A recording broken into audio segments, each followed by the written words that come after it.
Welcome to the Joanne Avison podcast.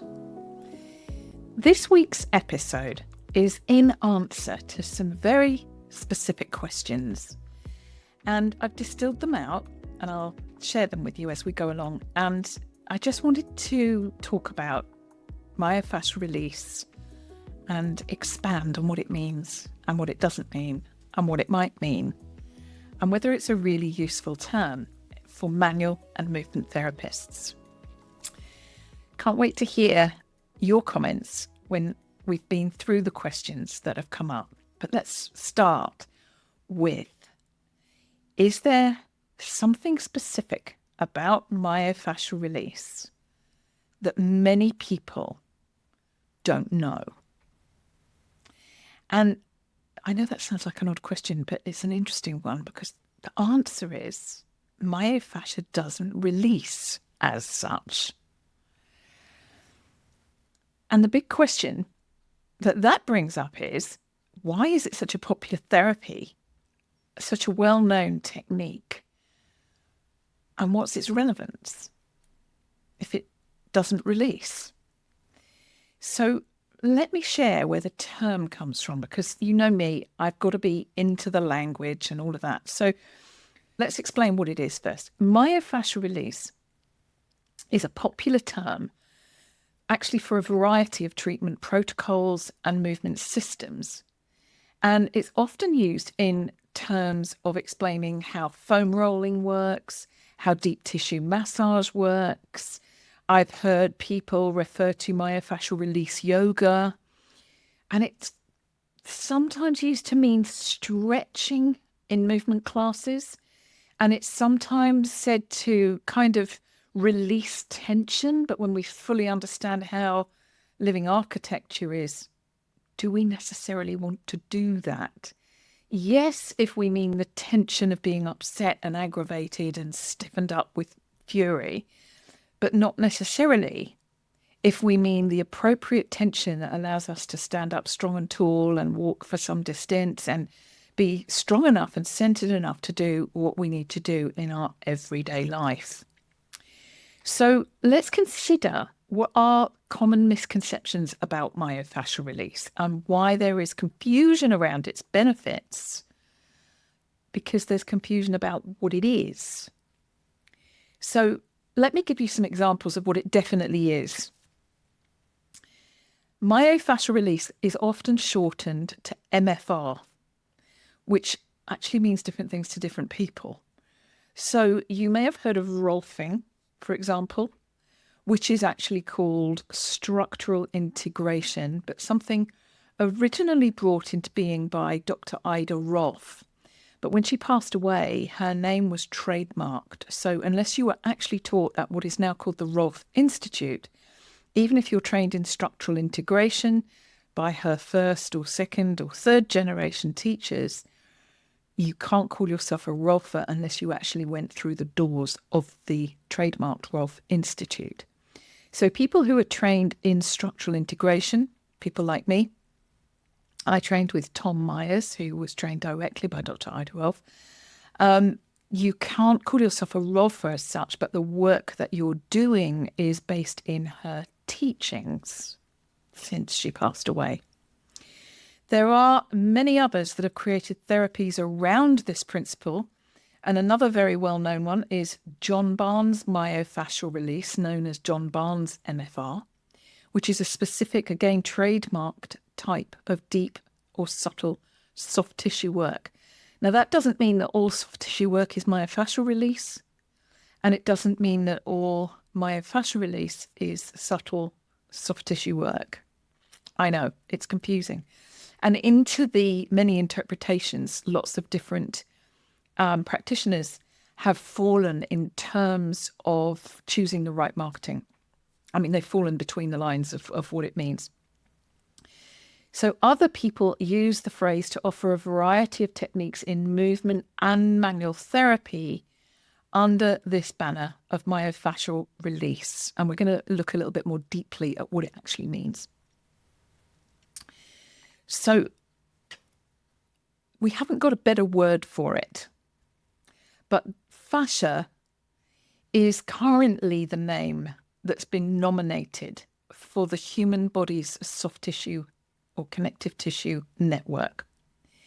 Now, technically, it's deemed to refer to the sheaths and the sheets of connective tissue that can be dissected, i.e., separately or at least individually distinguished in the human body. Now, if you've had any experience of human dissection, you'll know how difficult it is for me to say this, because having spent hours, days, probably adds up to months in the anatomy lab, working with this fascial matrix that is ubiquitous throughout the form, and learning with such great pioneers in this field as John Sharkey, clinical anatomist, Emeritus Professor of Embryology and Anatomy, Jaap van der Waal, currently Professor in liver pathology, Neil Thies, and his colleagues, Dr. Rebecca Wells, and Professors Carla Stecco and Dr. Rebecca Pratt, all anatomists, clinical anatomists, and very advanced researchers in the field of fascia.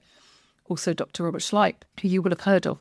We all have seen and worked with how fascia is ubiquitous, is everywhere in the body. And literally, as you cut the body to find it, you're cutting through it. You're never cutting to it. You may think you are, but it's what holds absolutely everything in the human body together. And to get to anything, you're cutting up connective tissue to reach it. Moreover, fascia is really a name for far more than sheaths and sheets that wrap muscles, because technically that wrapping becomes tendon, similar to the periosteum, the wrapping around the bones that becomes part of the what we call the joint ligamentous bed. But when you actually go in and do the dissection, there are no distinctions between the continuities other than texture. They change texture in the human body, but they never, ever cease to be connected. So it's very difficult to say fascia is connective tissue, because not all connective tissue is considered to be fascia, but it does depend who you ask. So let's take it overall that fascia is the fabric of the human body for this discussion. And it has many different textures, as I said, types and expressions. And in my book, Yoga, Fascia, Anatomy and Movement, I actually dared to make a word called architecture, because in the human body, it very clearly forms different qualities, thicknesses, densities, shapes and types of texture to make the architecture of our whole organisation work as a whole. Is really quite extraordinary when you get to see it close up. Now, within the fascia matrix is muscle, is one element of it, myo being the prefix for anything meaning muscle. So myofascia is in fact the area of the fascial continuity where muscle protein is in between the fibers, the fibrils, depending on what scale you're on, of the fascial tissue. And you'll see lots of us using an orange as an example. We have the skin, we have the thick pith, we have the sheath around each segment, but within that you see there's a very, very, very thin sheath around each juice droplet in an orange or a lemon or a lime or a grapefruit. And it's a beautiful example of how the fascia is very, very thin around the fibrils, and then it's slightly thicker around the fibers, and then slightly thicker around the whole muscle itself. And then it gets very thick as it forms tendon in between the muscle bellies, which are all in a continuity. So myofascia is the part of the fabric that we traditionally call muscle, but no muscle exists anywhere in the human body that isn't wrapped in fascia from the outside in and the inside out, right down to its microscopic fibers and fibrils. And at the depths called the endomysium, you can't see that with the naked eye. You need a microscope to see it. And it forms a kind of a honeycomb deep in the muscle, which allows forces that the muscles have to manage to be transmitted evenly through the system. So fascia doesn't just contain muscle, it does many things, one of which is it forms a force transmission system, so that one muscle doesn't work alone in isolation. It works as a team through the body. Forces are distributed through the body.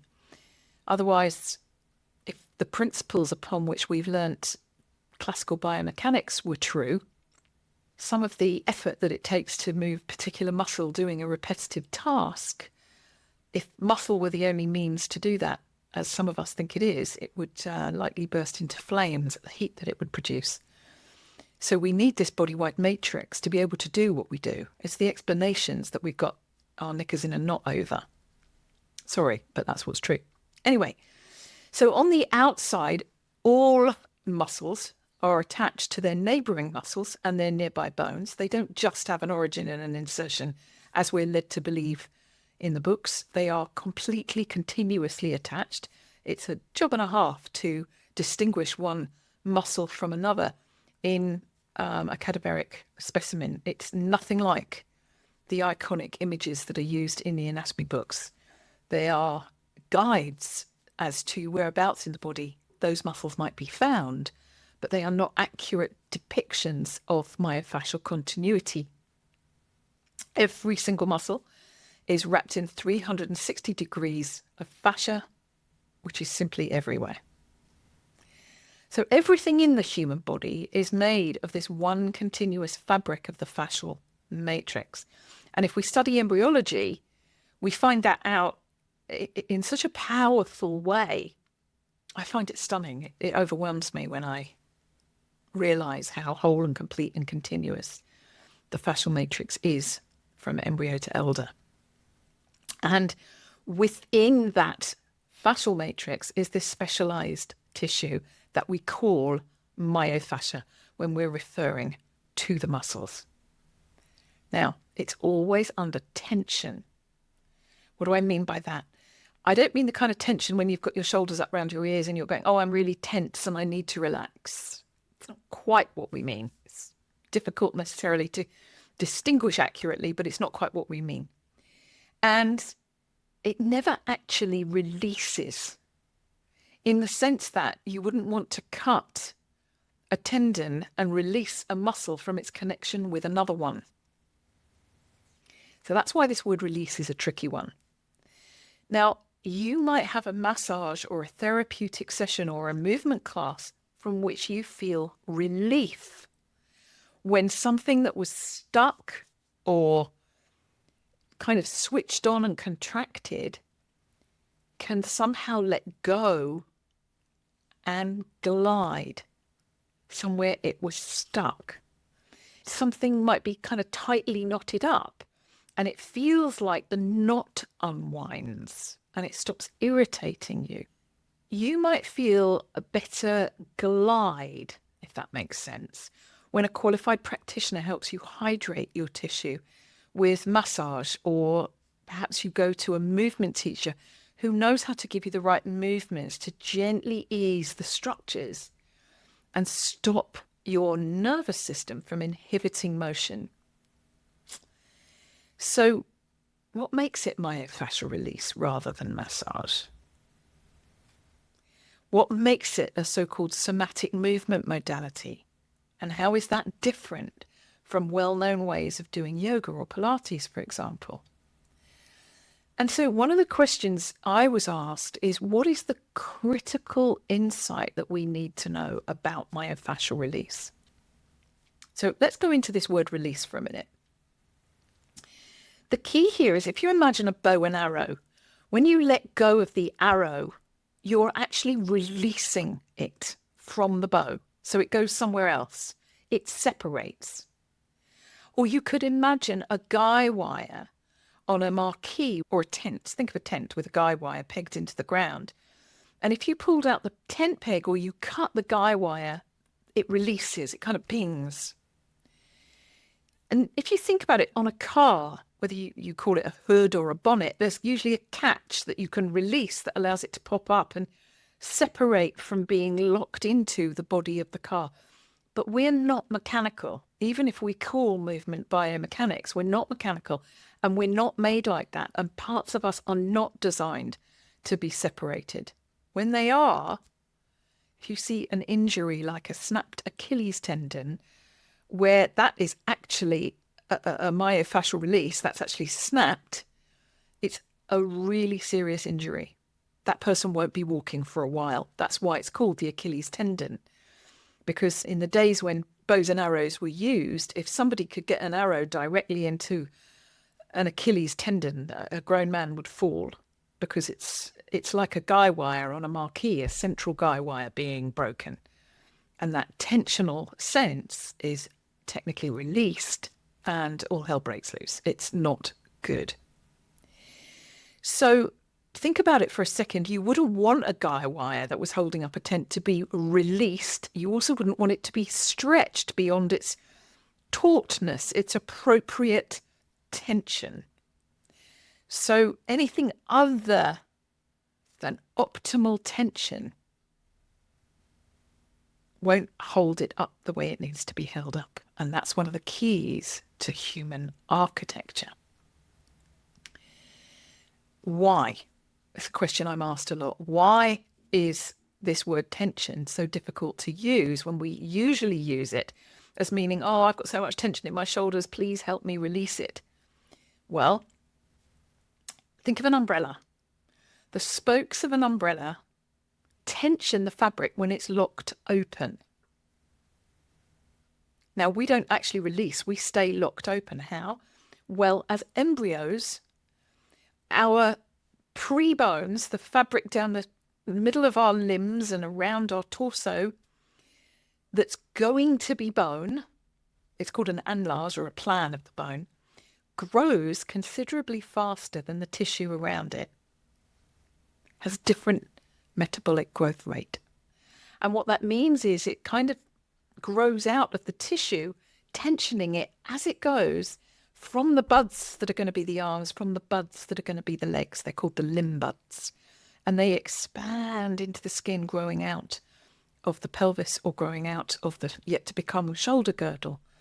Because, of course, in the embryo, there are no bones, but there are the potential patterns of the tissues that, with the right forces moving through them, are going to become bones. But what that means is that we've already formed under tension. And if you open out your hand and look at the back of your hand, there is something a little bit like umbrella spokes going from your fingers to your wrist, especially if you can bend your fingers backwards slightly and, let's say, tension them, and you see the tensional lines of those tubular networks, those tendons underneath the skin.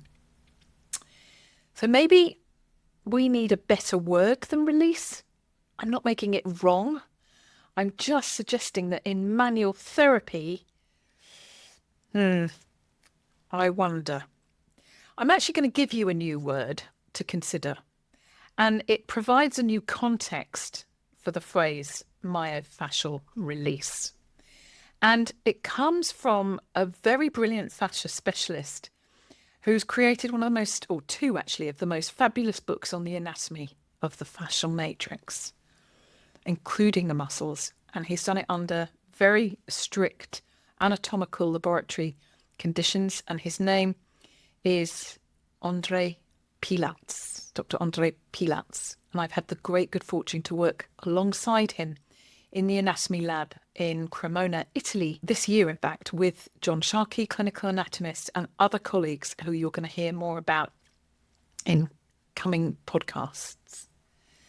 The future of medicine, it is my belief, will deeply appreciate Andre's beautiful images. And although the tissue actually has to be cut up and released from its continuity in order to see it for the photographs, you can only picture one part at a time. Andre has offered us, besides his brilliant pictures, a new term. And it allows us to remember and appreciate how myofascia actually behaves in the human body. Because fascia is, we now know, the largest sensory organ of the body, so it feels. It works in feels. You feel it moving. And very often we kind of apply an intellectual approach and say, I should do 10 of these, 20 of these, 6 of these, and I will be stronger, my myofascia will be better. That's actually an intellectual approach. You might find when you're actually moving the body that you can't do that many, or you can happily do more. Dr. Andre Pilatz has offered us an absolutely brilliant term that allows us to remember and appreciate how myofascia actually behaves in the human body. Now that we know the fascia is the largest sensory organ that we have, it means that everything works in feels. It feels its way into form. It feels how it's moving. It feels how it's working. It feels its own optimization, different from person to person.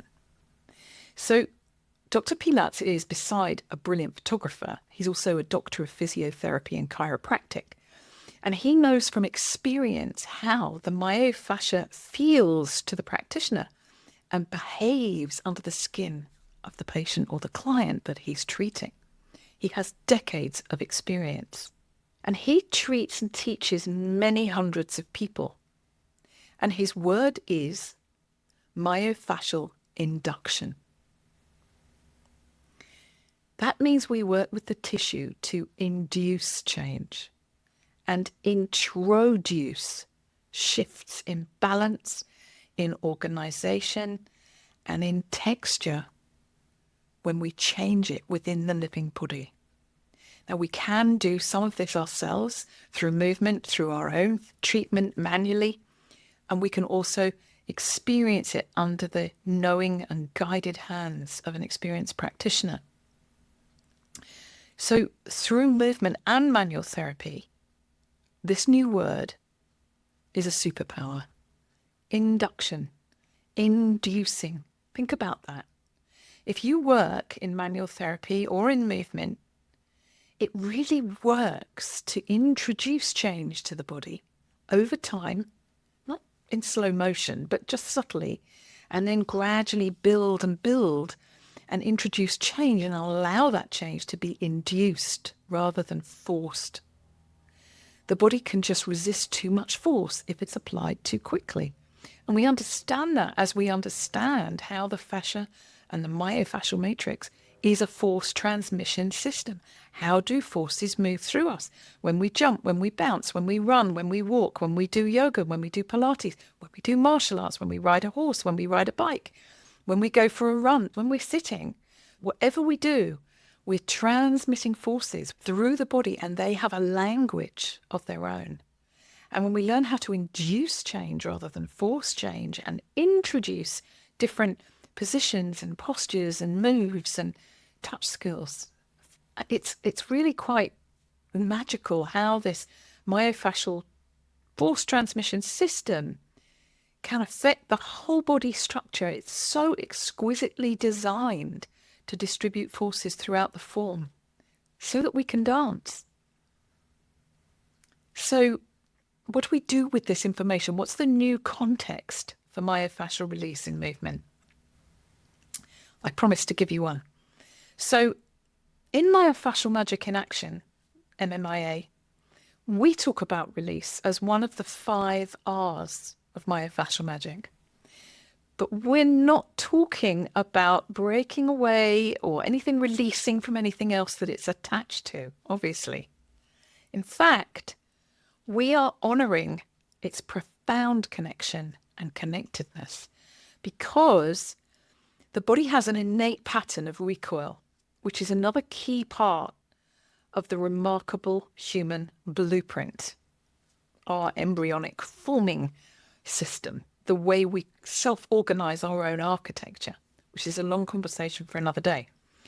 But in our world, in MMIA, release refers to the letting go of patterns which are structural somatic patterns that don't serve us. That means when we get stuck in a habitual movement pattern, like a slouched posture at a table that we do over and over and over again, training ourselves into a straining position, and you can do that with all sorts of movements being repeated over time.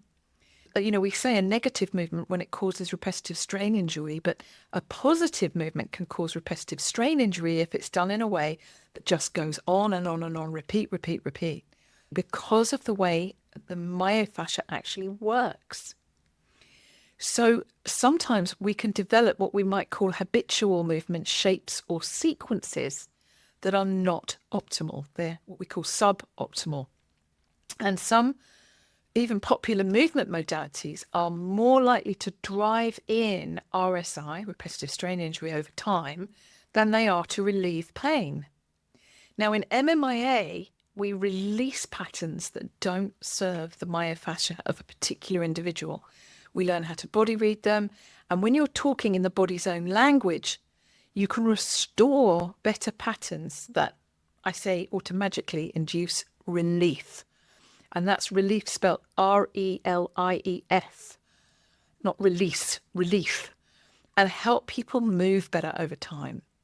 So the optimal patterns that can be restored, which is the fourth R of the 5 in myofascial magic, can build in the extra R's of resilience and remembrance so the body can actually remember itself and its original recoiled patterning. We are designed to spring. Now, that gives us another thing. Well, think about a spring. If you've got a spring, every time it bounces on the ground, I guess it releases.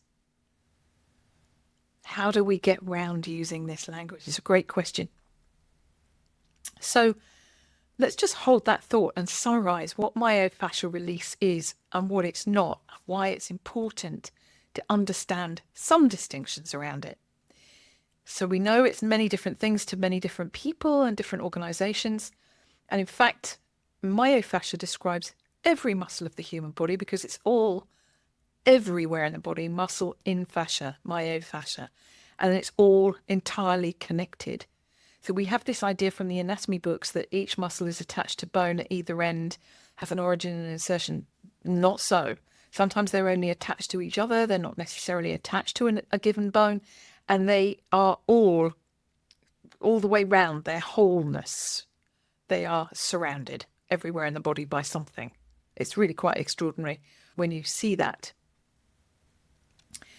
Superficially, you can actually feel the connections under your skin, and deep to the very fibers of your body, I can promise you, you can look at microscopic images.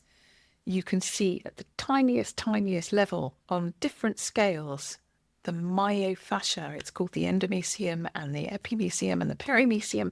They're all different aspects of the muscle fibers, but they are all connected. It's everywhere. So we might imagine that a new and better word for what myofascial release really is would be super helpful for movement and manual therapy.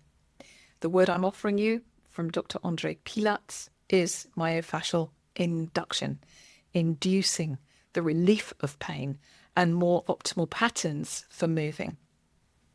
And in the context of moving, it might even be helpful to think of myofascial release as releasing patterns that don't work for us throughout our bodies, shapes that don't optimize our ability to shapeshift. And that helps us to find better patterns once we can recognize the ones that work and the ones that don't work so well for us as individuals. And that's if we know what we're looking at and how fascia and myofascia essentially respond to organized micromovement. It all takes time, because fascia, as John Sharkey says so famously, is the tissue of temporality in the human body. What do we mean by that? Well, it's the tissue of time in the body. It demonstrates time, it organizes time, it accumulates time, it works in time. Another whole story to that one. So stay tuned, because I'll talk about that another time. But what I would encourage you to do is, if you've experienced myofascial relief over time through the way you're moving or through a particular modality or with a particular therapist, we'd love to hear your comments. We'd love for you to let us know. And this is not about anyone claiming what's the best, what works, what doesn't, but simply sharing with us your own experience of how you've felt the relief of what you might call myofascial unwinding, or you might call myofascial induction, if you've been lucky enough to experience that. It's a treatment that Dr. André Pilatz has developed over many years. And if you want to check out the course, we teach practitioners to bring myofascial magic to their own work in any movement practice, whatever movement modality you work in, be it yoga or Pilates or dance or 5 rhythms or anything, whatever I haven't named. check out the links below where you'll be able to watch a free webinar and get some more information on how we interpret myofascial release in our Myofascial Magic in Action program. Looking forward to hearing from you. God bless.